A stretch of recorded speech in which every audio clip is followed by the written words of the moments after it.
holiday art show. So I thought I'd go live. I'm also doing a time lapse that I'll post on my Instagram and TikTok. And if I catch your comments, leave them for me because I would love to see them.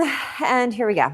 The art show. I am mic'd up, so hopefully as I'm walking around, y'all can still hear me. But our first objective is to reposition all the tables and figure out the stools.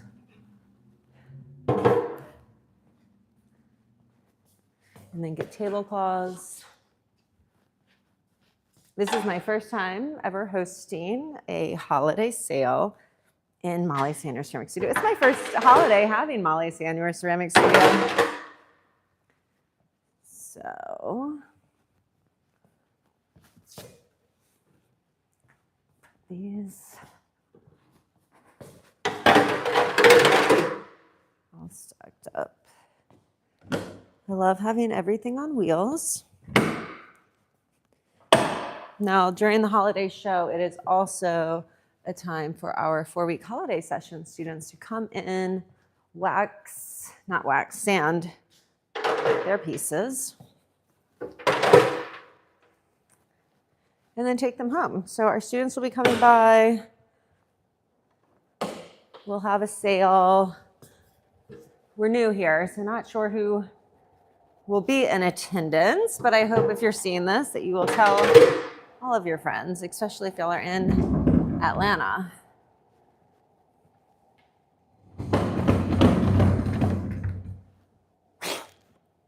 Like that.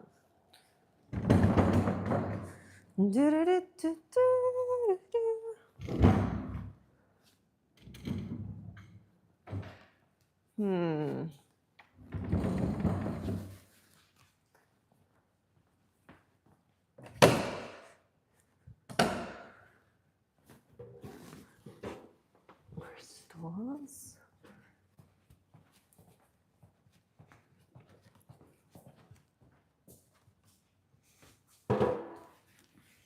If you're in Atlanta, Saturday, December 20th and Saturday and Sunday, 11 a.m. to 2 p.m. Come by.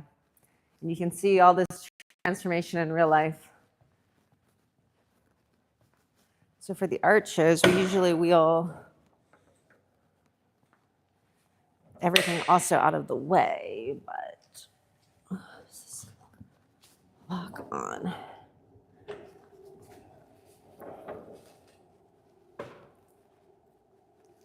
So this will be like a sanding table maybe that can live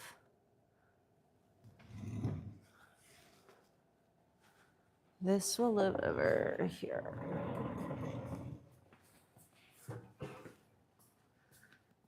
These stools out of the way.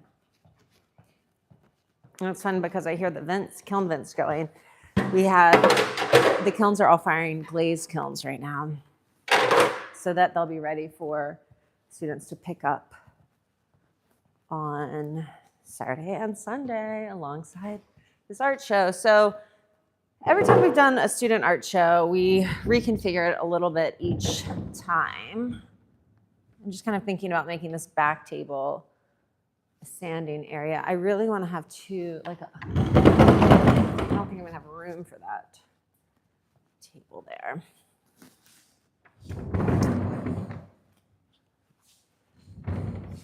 Just going to put that in the middle of the room.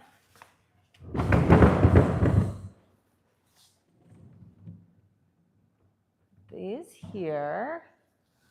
And then this table back here. This can go away.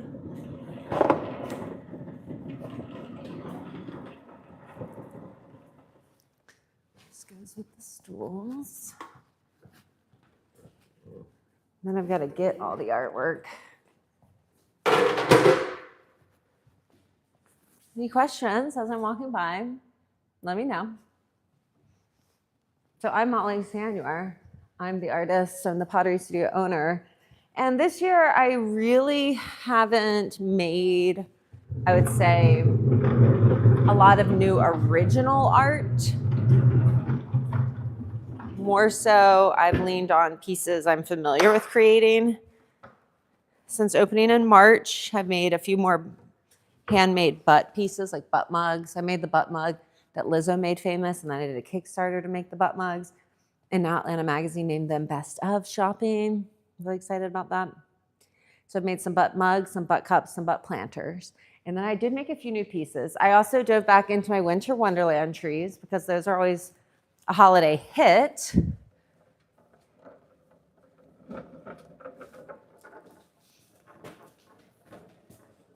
And it's beyond holiday, really. The Winter Wonderland trees are for the winter, so they're more seasonal than anything else.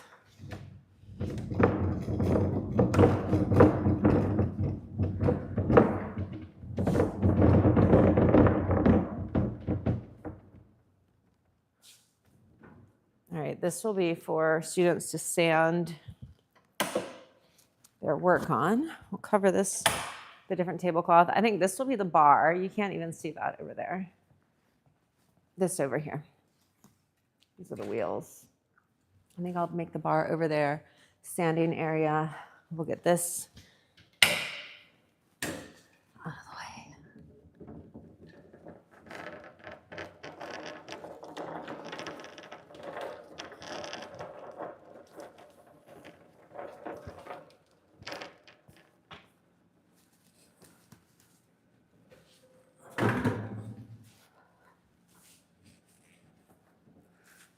Okay. This tablecloths are next. And then, let me see how this feels to walk around this table. These stools will be gone.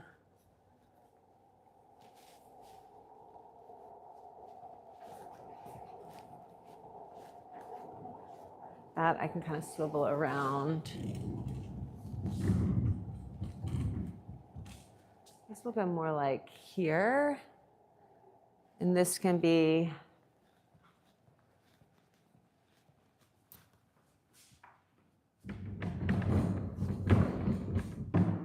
no, this needs to be more in the middle of the table.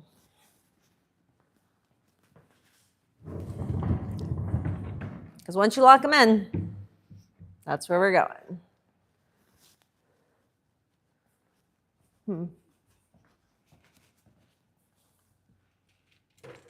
So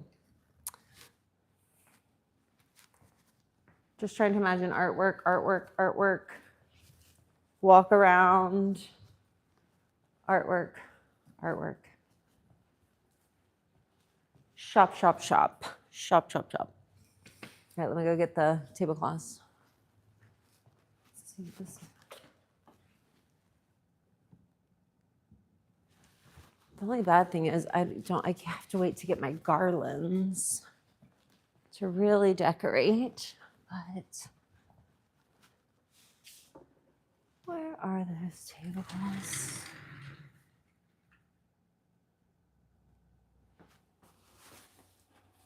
Is this? Nope. Are those the tablecloths?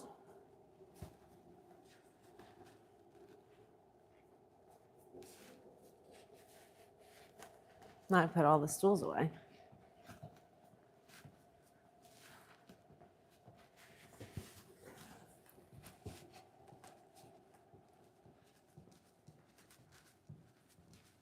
And I think the tablecloths are up here. Let's see.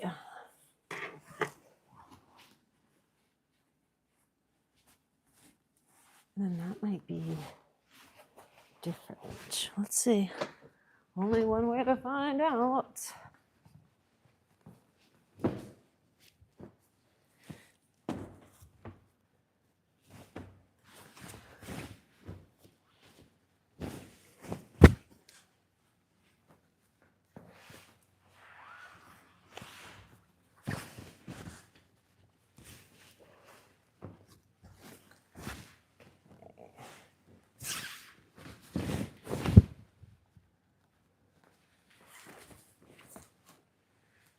You should call this live Watch me transform the pottery studio into an art gallery.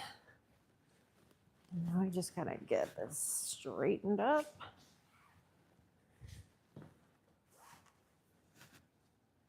Balance. And then we have enough to edge that down. Okay, that looks great. Now we open this one. And get it to the same. Did this table move?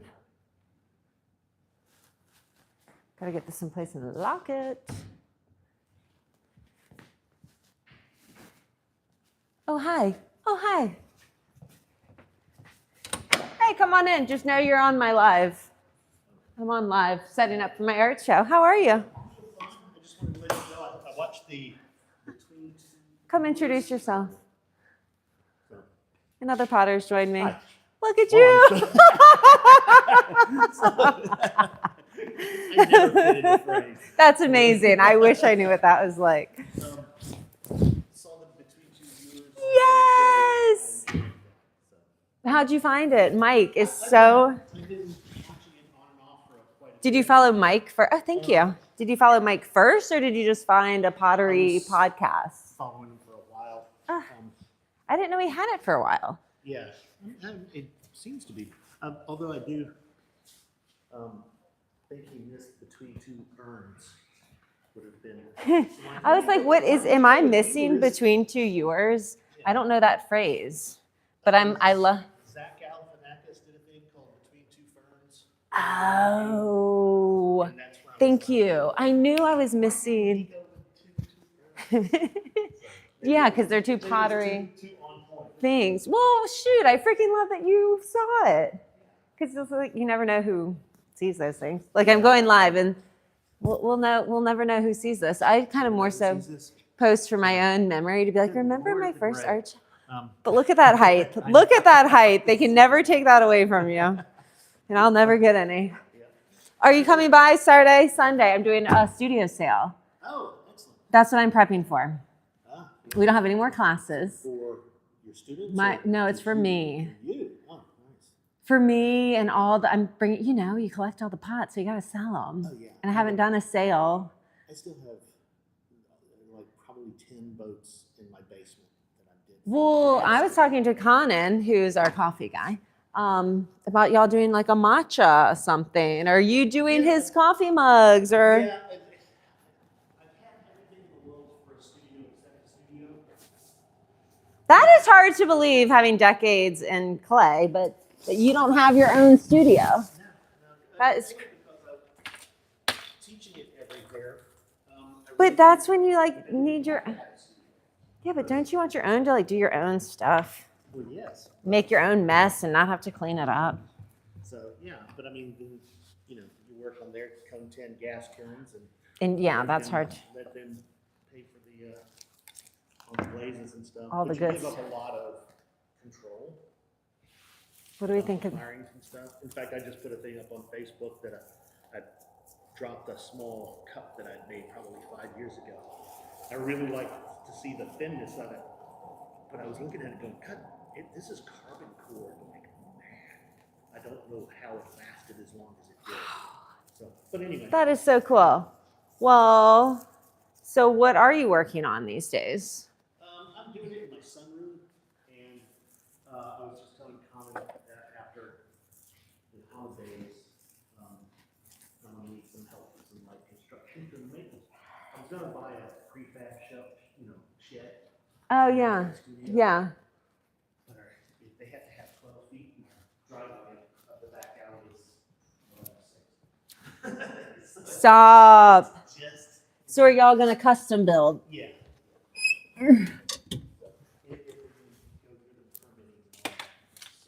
My friend just down the street they've been building one in the backyard, like literally straight down the street there. Yeah. And, like even building this, it was like, oh, I'll have it done in the fall. And it just takes so much longer than Yeah. you think it's going to be. And you never know with permitting. Right. If they're going say, oh, well, no, you can't do that, you know, or you have to do this, or you have to get an arborist out to look at where it impinges on the trees and things like that. All the red tape. Fun things. Okay, so you're going to start that in the new year or this holiday. After the holidays. Okay. Y'all heard it here first. And then eventually I will be a potter. Because are you still teaching? Like, do you still have access? No. So you have no access right now. No, I took a break from teaching. I was teaching at Georgia State, and I was teaching everything but ceramics. Those things. I just saw they're hiring Yeah, for clay. yeah, exactly. But no, you're done for now. You know, I found that when I was teaching, I was ending up doing more teaching than making my own stuff. You know how that is. So you're so busy doing everything. I just announced to the world after I announced to myself that our last class is Monday. We're doing kids classes, and then we're done for the new year. But I've decided to do my own artist in residency. So starting on Monday, Saxon too, we're gonna have an artist in residency. We're gonna be making. We're gonna do an art show January 6th. Excellent. To if you don't have a deadline, Yeah. you don't get anything done. And we just literally today announced it, decided to do that. And then Saxon's like, well, are we going to have any time to just do nothing? I was like, well, I can schedule that in. When do you want to do nothing? So we can still do nothing.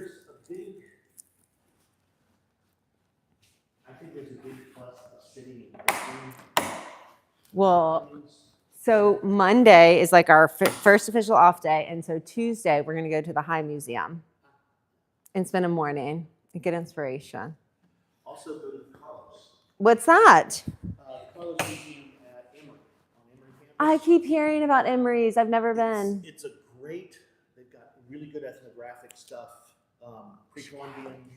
Hey, if you want to go, we're going. We're making it an art museum inspiration day, Tuesday. I would definitely, I'm always a big fan of pushing Carlos. Okay, and I've never been, and it's a nice variety, right? I hear it's like a really established, like gallery museum. And it's one of those, my wife and I used to go in, and there would be nobody except the people who work there in it. I mean, Yeah. it's so quiet.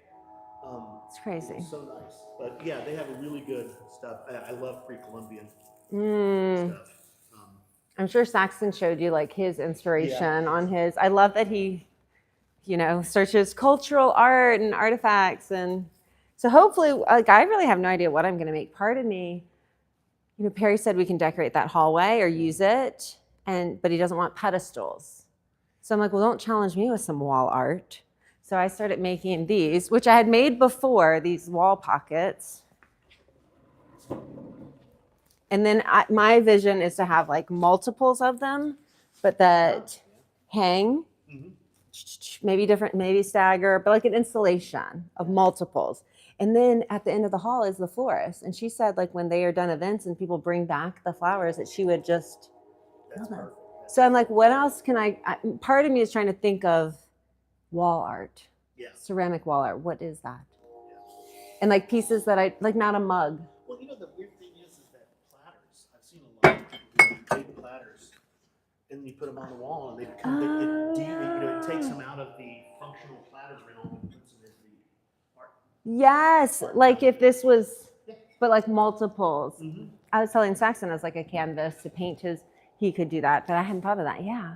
I mean, the first thing that I threw when I got into grad school was a porcelain platter. I think it was about 37 inches. What? And then I realized, right. I'm like, I was thinking like, wow, you're spoiled rotten and you don't even know it when you're students at these facilities. So basically, I got the joy of taking and recreating all of that clay that porcelain. But to have been able to, shoot. Yeah, this one, I had a bigger one. This one's bigger, I think.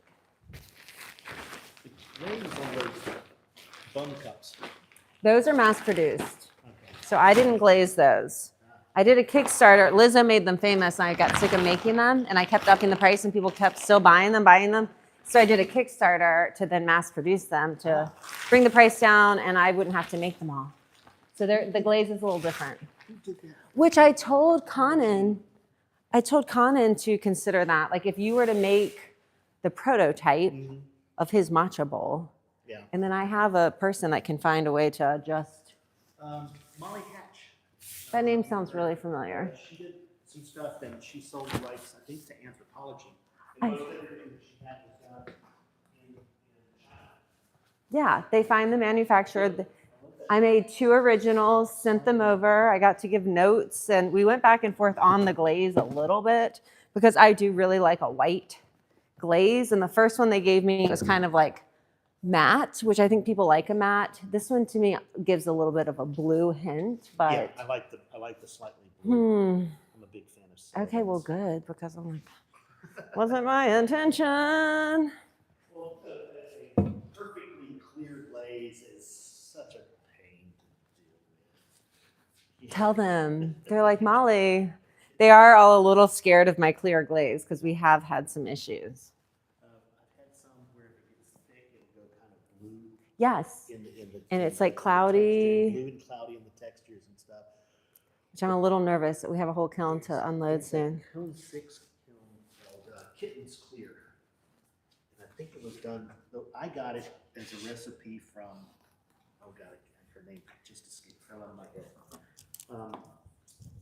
She does the flux sale. That sounds familiar. Teaches at Harvard. I- Beautiful sgraffito stuff. Aren't there 2 of them that do that?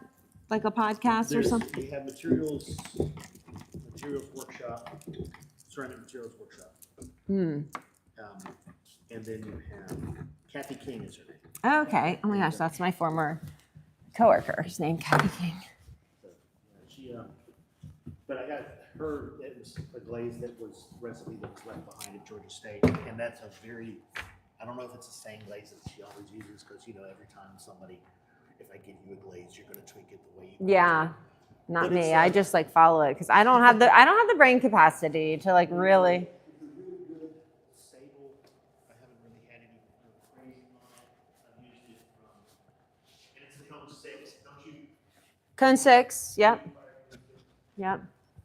So like. That's something I do in my studio that I've got completely redo all mine. Yeah, well, I'm still redoing all of mine. And see, like right now, I have all this work here that I've got to see if I have sanded it or not. And if I haven't, this is going to be my sanding table. And then once they get sanded, then I'll put them here and they'll be for sale. And then I have to price them. Ew. So you said box? Yes. I never did either. I didn't know. Because I was always. But feel this one. This one was. Yeah. And I didn't know that. And then you scratch people's tables and you don't think about it because you didn't know. Oh, they bought it. That's their problem. Right. That's what yeah. So my students, when they come pick up their work, they have to sand the bottoms. They're like sticky pads that I put on some bags that were like dining core tools. I You got have. me 3 things. The only problem is Love the dining the core. nice thing about them is because you put them on the wheel, you just hold it down with some water on it. Which I have those. I didn't even think about that. I should go bring one over here. So that's the problem I also found was The sharp edges. it's the coarse one is very aggressive, and if you don't constantly check in on your piece, you can make it a little bit more rounded than wanting it to be. So it really does the job. So You got to stay alert. yeah, yeah. Well, I love that you came over. I just wanted to say Yeah, you've got to pop in more. And Sundays are always our open studio day where pop in, see what's being made, see what's happening. So how are you doing your open studio?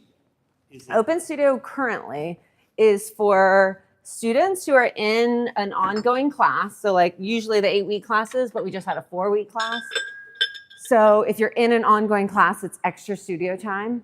And then people who have done a one-time workshop, that's the time they come pick up their work. And then that's the time when people are like, when should I come by and visit? Open studio. Open studio. Come visit. Come hang. Come see what's happening. Some people have seen it on the internet and they're like, well, I want to see what this is really like. Do you know the story on that? No. On Larry. Larry, I put a call out to teachers when was that? Like when I was just getting going, I was like, if you want to teach, come by Open Studio and introduce yourself and, tell me what you're thinking about teaching. And I was not anticipating Open Studio being so busy. And there were so many people, and Larry came in and didn't speak any English, and I don't speak any Spanish, but he had this book of him being in this Peruvian arts book of ceramic artists. Mm-hmm. So I'm like, So I give him a hunk of clay. I'm like, here, show me what you want to make, or, make something. And I go around, I'm talking to people, and I come back not 15 minutes later, and he had sculpted the guy with the banjo. Oh, wow. And then I'm like, oh, okay, Larry. So then Larry kept coming back every Open Studio Sunday because he was going to teach a Peruvian bull making workshop.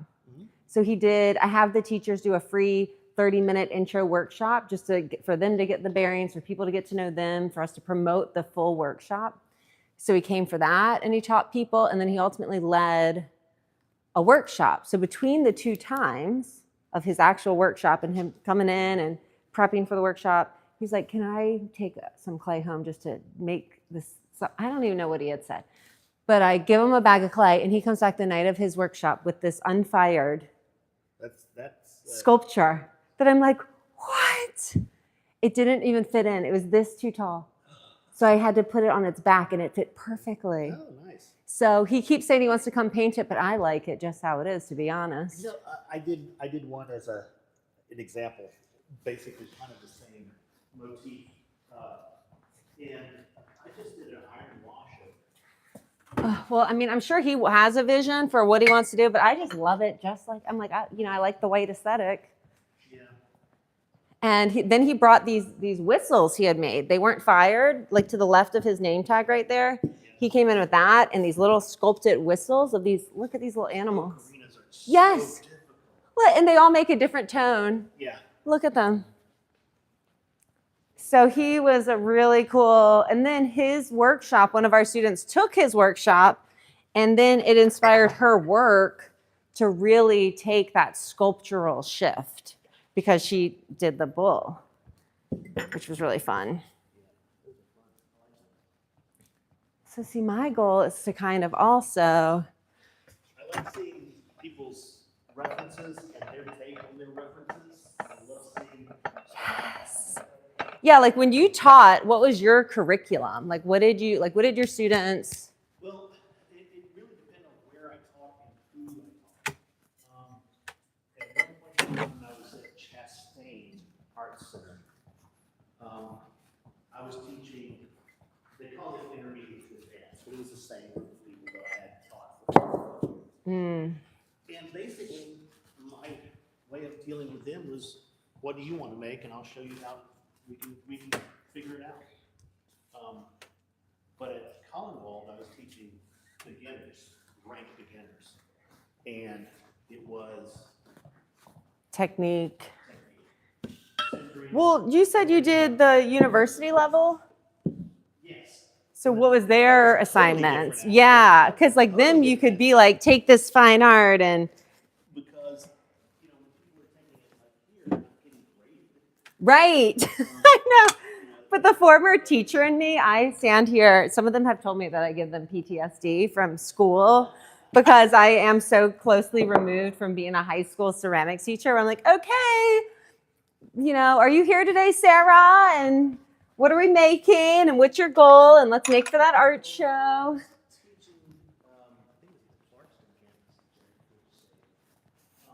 And I taught kind of the same way I learned from my undergrad. You know what? I'm like, I should put a mic on you because then they can hear you. They probably can't hear you because we are live and nobody's on here. But can I put this on you? Sure. Just for the sake of it. Okay, really go stand, tell them who you are, tell them your background in clay so they know they're listening to a real... If I can stand too close, stand over here. My name's Randall Moody. I'm here in Atlanta.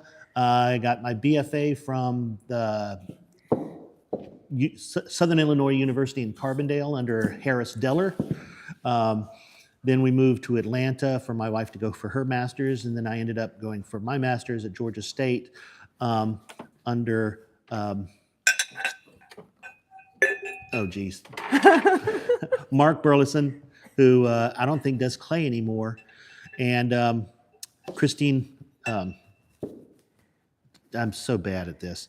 Well, the fact is, you have degrees on degrees on degrees, And and yeah, decades of experience. so and I've been teaching here in Atlanta for everywhere from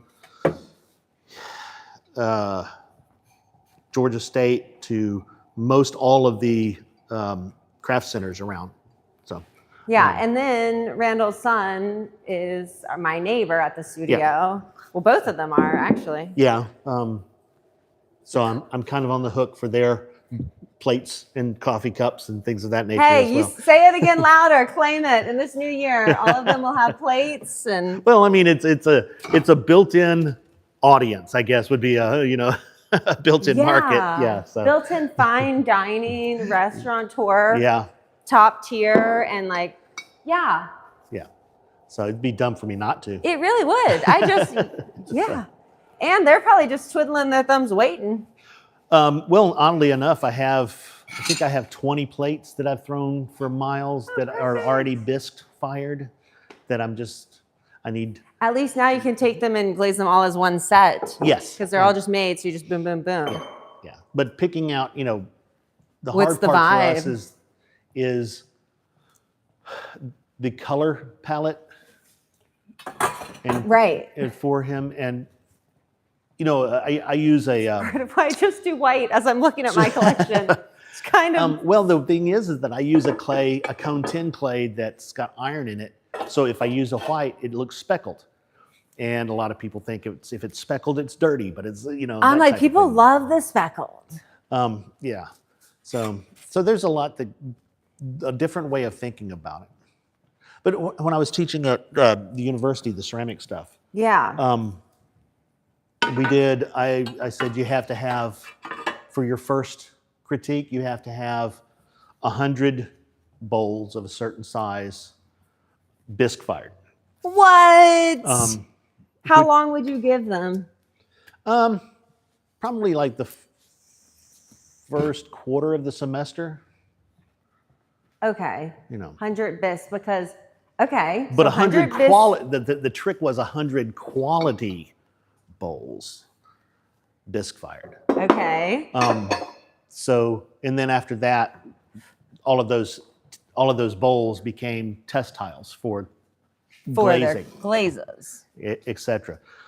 So I liked that because it teaches you not to treat every single piece so preciously. So Yeah, because you're like, well, shoot, I'm only on 17. Yeah, and also it makes you realize that to get 100 bowls, you probably have to to get 100 quality bowls as a beginner, you probably have to throw 300 to 400. Say it again. Say it again. Tell them. So Tell them. I Because mean, that's the thing even with still- clay, it's like it looks Yeah. so easy. Yeah. And then they're like, oh, I'll just make one to get the one I need. And I'm like, Yeah, you make a lot that you don't like at all. yeah, and the nice thing about doing it that way for me was Bring this over here. the possibility for failure in ceramics is insane. Yeah. I mean, so many different steps can go so wrong, I know. It can make it through the first firing and then not the second. or just you didn't stir the glaze well enough. Right. And you don't know until it's out. I'm going to bring Yeah. this over here while I'm going to sand. Or sanding, like having dust on your pots,